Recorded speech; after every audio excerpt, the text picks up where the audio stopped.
Sina i Duha Svetoga. 1000 dana, 1000 rana, 1000 suza, 1000 bola, zbog raspeće Gospoda, Isusa Hrista, Sina Božjeg jedinoga.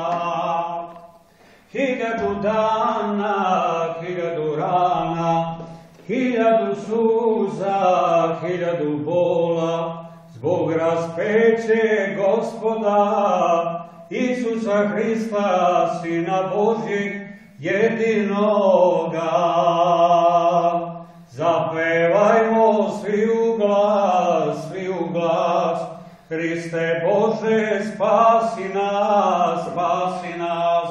Mi koji se u Tebi nadamo, Otcu i Sinu i Duhu Svetome molimo, a vaskrsenje Tvoju Božu najveću slavu u srcu i duši sve nosimo.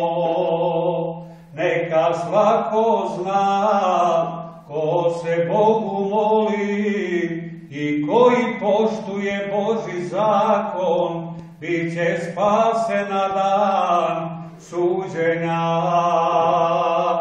Ako im Isus zaraz peće, vaskrsenje i vaznesenje znali, nisu Božji zakon, Otca i Majku poštovali, ni će Gospod večno u muke da bavi, a na dan suđenja će od njih pepeo da napravi. Pa te molimo, naša Majko mila, Bogorodice Djevo Marija, da umoliš Tvog jedinog Sina, da ne spase na dan suđenja. Jer se vreme brzo približava, jer si uvek meni na pomoći bila, Bogorodice Majko najmilija.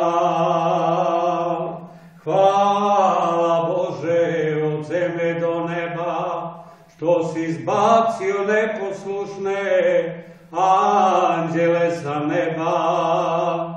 Pa te molimo, dragi Bože mili, da ne spaseš od zbačenih anđela, Ti Bože jedini.